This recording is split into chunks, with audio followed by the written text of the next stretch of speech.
The Shaw family mansion always felt colder on meeting days.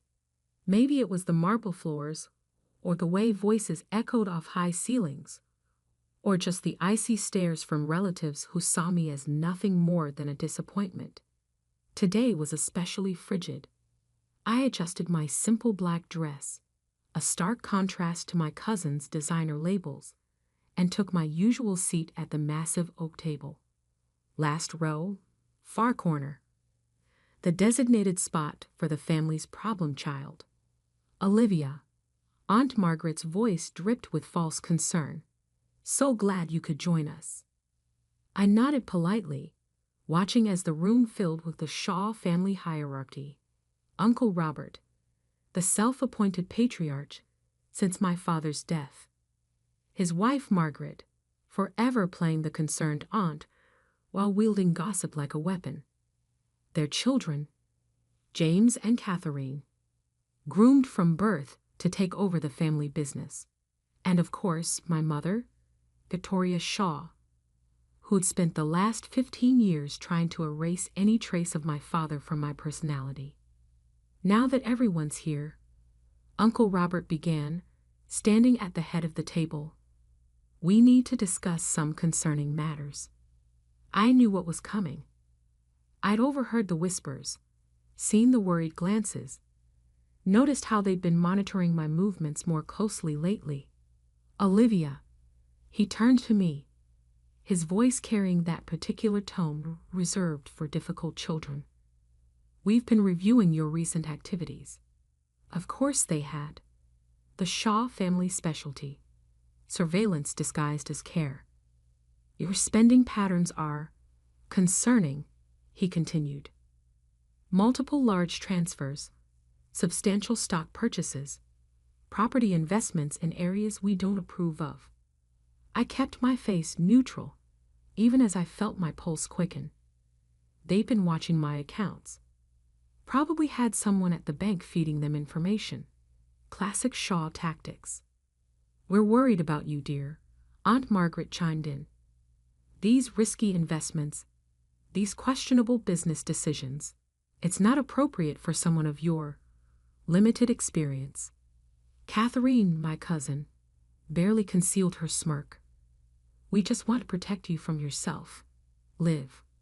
Protect me. The same excuse they'd used when they tried to stop me from going to business school. When they blocked my attempt to work at a competing firm. When they insisted I take a safe position in their company's HR department. The family has decided, Uncle Robert declared, that it's best to put you on a monthly allowance. A reasonable sum, of course. But all major financial decisions will need to be approved by the family council. I'm 28 years old, I said quietly. I don't need an allowance.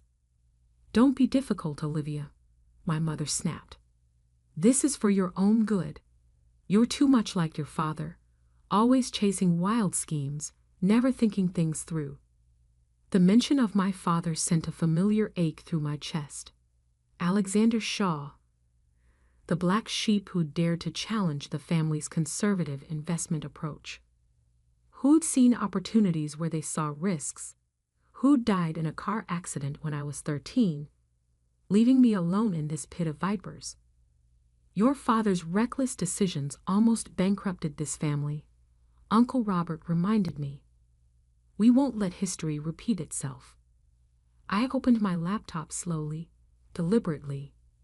Before you make any decisions about my financial capabilities, maybe you should look at something.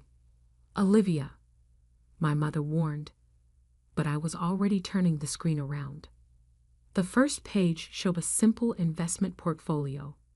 Blue chip stocks, conservative bonds, exactly what they'd expect.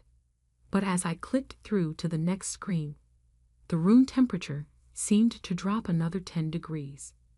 Private equity holdings, venture capital investments, and most importantly, a substantial block of shares in Shaw Industries, purchased quietly through a series of shell companies over the past 5 years. What is this? Uncle Robert's voice had lost its condescending edge. My portfolio, I said calmly. The one you apparently missed while you were so busy monitoring my visible accounts. James leaned forward, his face paling as he recognized some of the companies listed. These are our major suppliers. I confirmed. And your technology partners. And your biggest distribution channels. I clicked to the next page. Oh, and this one might interest you, Uncle Robert. Remember that mysterious investor who's been buying up Shaw Industries stock through Goldman Sachs? The color drained from his face. That's impossible.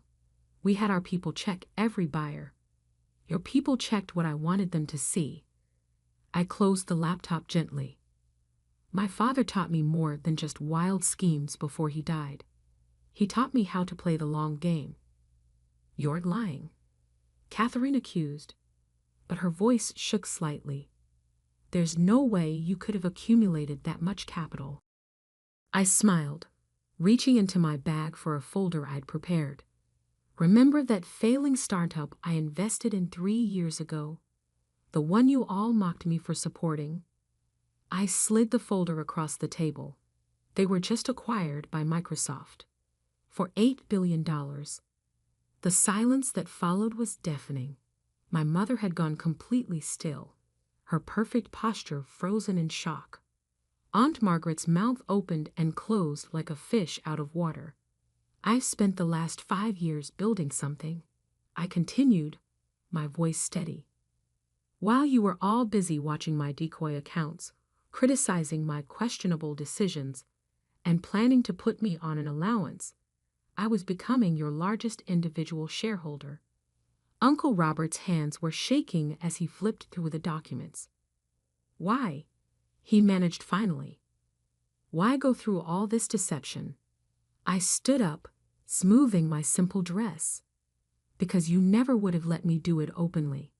Because you were so convinced I was stupid, reckless, incapable, just like you thought my father was, that you never bothered to look deeper.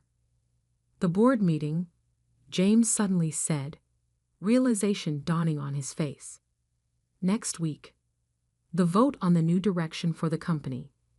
Yes, I confirmed.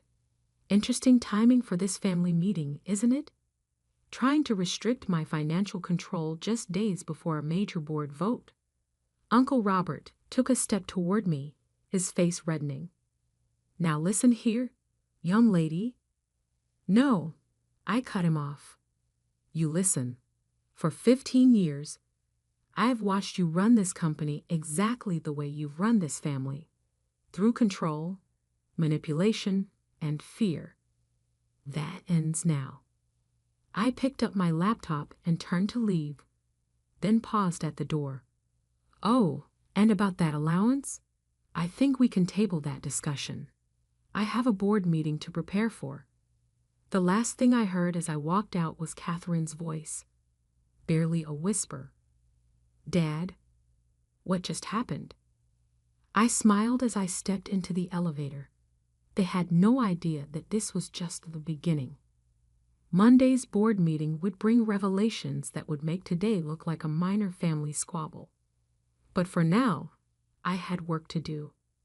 My father's legacy, and my own, depended on what happened next. In my car, I pulled out my phone and dialed a familiar number. Michael? Yes. Everything went according to plan. Start contacting the other shareholders. It's time for phase 2. The Shaw family had always underestimated me. On Monday, they'd learn exactly how expensive that mistake was going to be. The weekend passed in a blur of preparation and strategic calls. By Sunday night, my phone had logged over 50 missed calls from various family members, each one more desperate than the last. Olivia, darling, let's discuss this like adults. Aunt Margaret, you're making a terrible mistake. Mother, this isn't what your father would have wanted. Uncle Robert, that last one made me laugh. They'd spent 15 years telling me my father was a failure. And now they wanted to use his memory as leverage? Too late. I sat in my home office, reviewing the documents one final time. The modern penthouse, purchased through one of my holding companies, offered a perfect view of the Shaw Industries headquarters. The same building where tomorrow everything would change. A soft knock at my door interrupted my thoughts. "Come in, Sarah." My assistant entered, carrying a stack of folders. "Final confirmation from all the major shareholders. They'll support your motion tomorrow." I nodded, taking the folders. "And the press? On standby. The moment the vote is confirmed, they'll run the story." "Perfect." I stood, walking to the window. "Any word from Michael?" Sarah checked her tablet. "Yes, the auditors finished their review. Everything's documented, just as you suspected." I smiled. Uncle Robert had always been arrogant, but his arrogance had made him careless.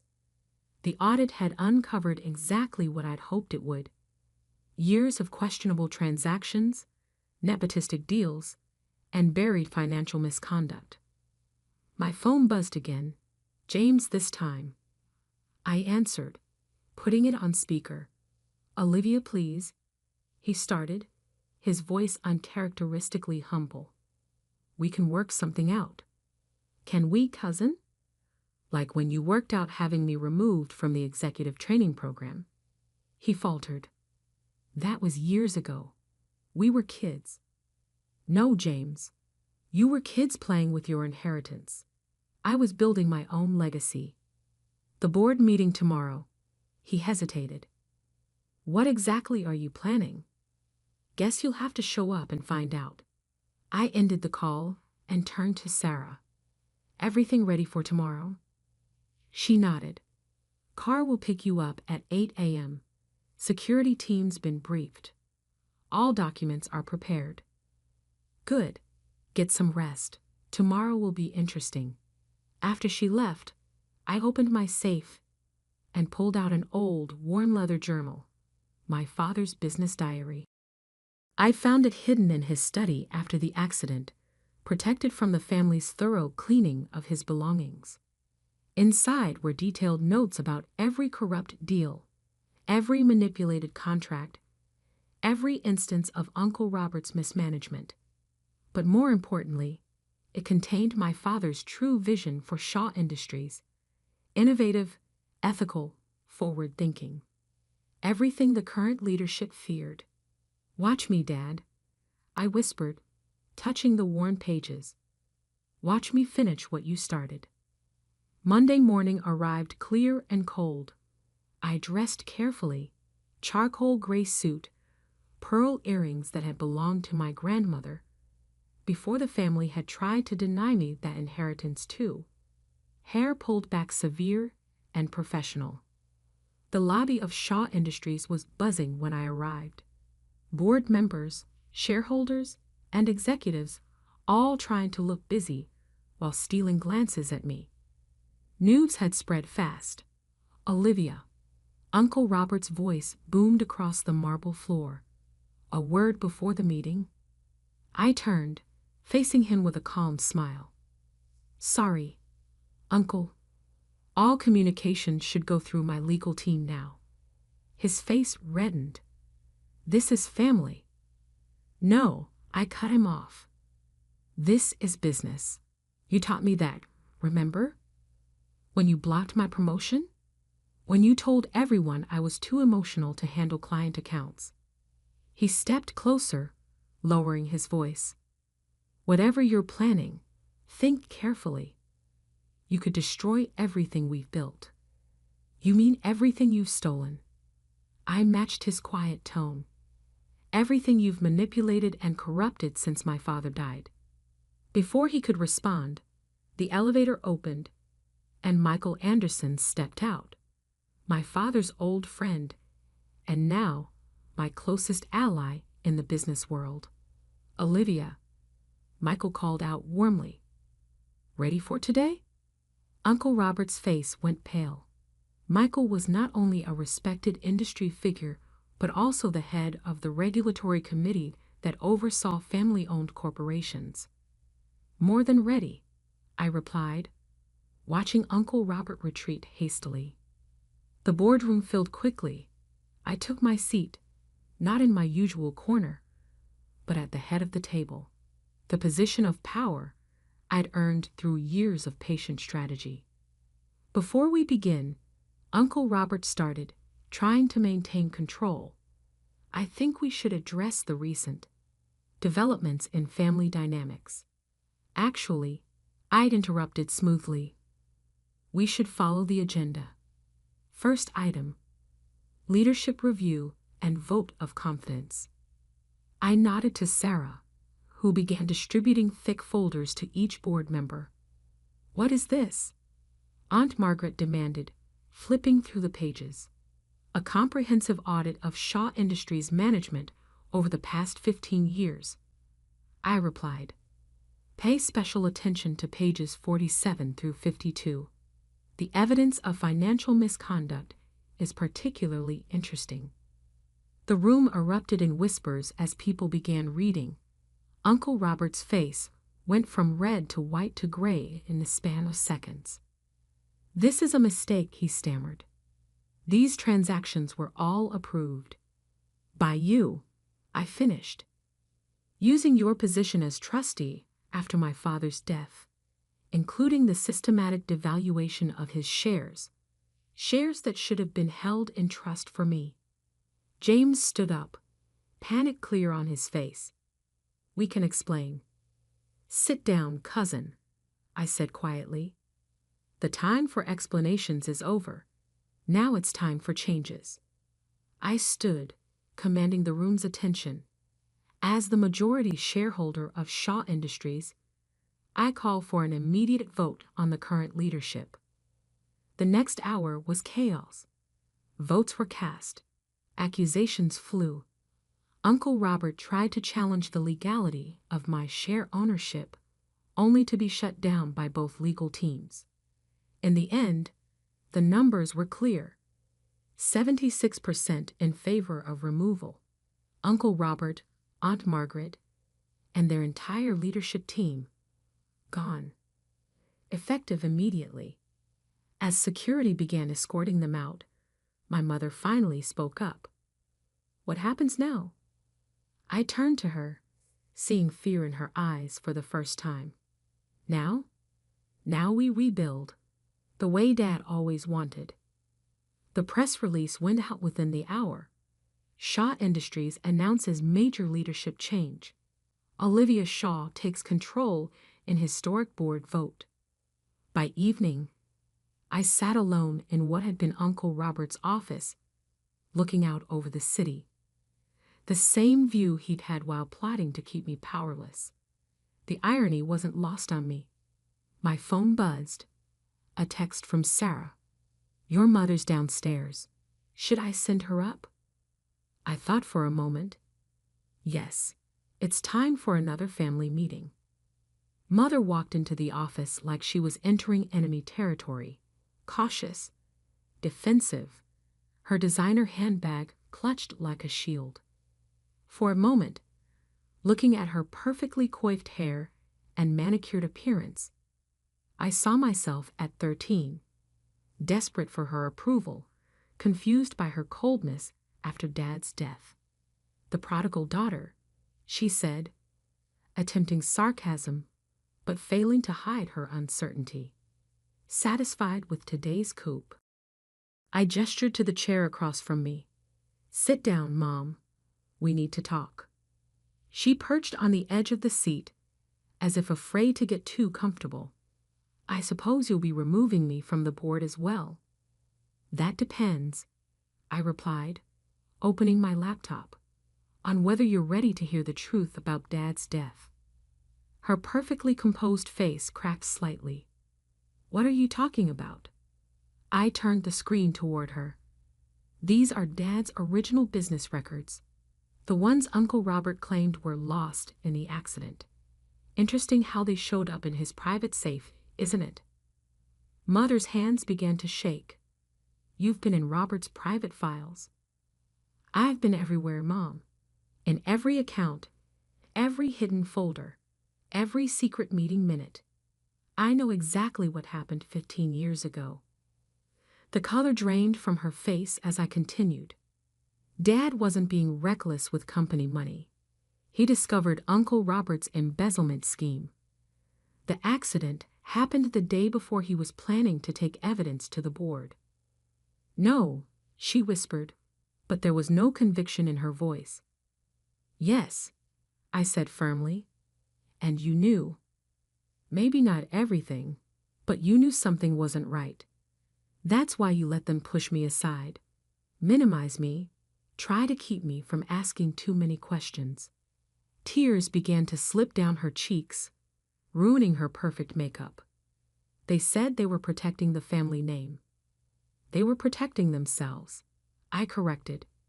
And you helped them, all while treating Dad's memory like something shameful. She stood abruptly, pacing the office. What do you want from me, Olivia? An apology? Confession? It's been 15 years. I want the truth. For once in your life, just tell me the truth. She stopped at the window, staring out at the darkening sky. Robert, he told me Alexander was going to destroy everything, that his investigation would bankrupt us all. I was scared. When the accident happened, she trailed off. When the accident happened, you chose sides. I finished. You chose them over Dad's memory, over me. I chose survival, she snapped, turning to face me. I was 39 with a teenage daughter and no real power in this family. What would you have done? I stood slowly, walking to stand in front of her. I would have fought, like I've been fighting for the past 15 years, like Dad taught me to. Silence fell between us, heavy with years of unspoken pain. The investigators will want to talk to you, I said finally, about what you knew when you knew it. She nodded, suddenly looking old. And if I cooperate, then you can keep your board seat, under supervision, but your days of blind loyalty to Uncle Robert are over. As if on cue, my phone buzzed. A news alert. Shaw Industries scandal deepens. Former leadership under criminal investigation. It's really over, isn't it? Mother asked, reading the headline over my shoulder. Their version is over, I corrected. Mine's just beginning. The next few weeks were a whirlwind of change. The criminal investigation into Uncle Robert and his associates expanded. James and Catherine fled to Europe, their assets frozen. Aunt Margaret had a very public breakdown at the country club. But more importantly, Shaw Industries began to transform. I implemented the innovative strategies my father had outlined in his journal, opened up leadership positions based on merit rather than family connections, established an ethics committee with real power. The market responded enthusiastically. Our stocks soared. New partnerships formed. The press dubbed it the Shaw Renaissance. 1 month after the takeover, I sat in my office reviewing quarterly reports when Sarah announced an unexpected visitor. Send them in, I said, not looking up from my work. Hello, Olivia. I froze at the familiar voice. Uncle Robert. Looking decades older, his confident swagger replaced by defeated slump. You're not supposed to be here, I said calmly, pressing the security button under my desk. I needed to see you, to understand. He gestured vaguely at the office at me. How did we not see it? I leaned back, studying him. You saw what you wanted to see. A quiet girl who wouldn't cause trouble. A convenient scapegoat for your schemes.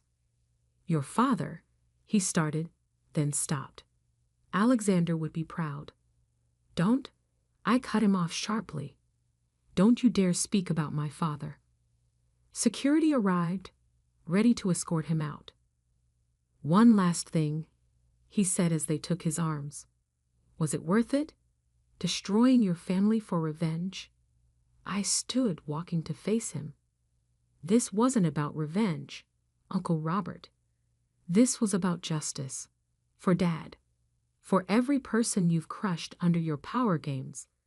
The family destroyed itself. I just exposed the rot. After he was gone, I opened my father's journal again, turning to the last entry he'd written before his death. To my dearest Olivia, never let them make you doubt yourself. True power isn't in controlling others. It's in staying true to your principles. They may call you weak now, but someday you'll show them what real strength looks like. I believe in you always. Tears blurred my vision as I traced his handwriting. We did it, Dad, I whispered. We finally did it. My phone buzzed. A text from Mother. Dinner tonight? Just us? I hesitated, then replied, Yes, we have a lot to talk about. Looking out over the city, I felt a sense of peace I hadn't known in 15 years. The Shaw family would never be the same. But maybe that was exactly what it needed. The quarterly board meeting was scheduled for tomorrow. The agenda included finalizing the company's new direction, appointing a fresh leadership team, and establishing the Alexander Shaw Foundation for Business Ethics. They'd called me stupid, incapable, too weak to handle money. Now they called me CEO. But more importantly, I could finally call myself my father's daughter, proudly, openly, without shame or doubt. And that was worth more than all the Shaw family millions combined.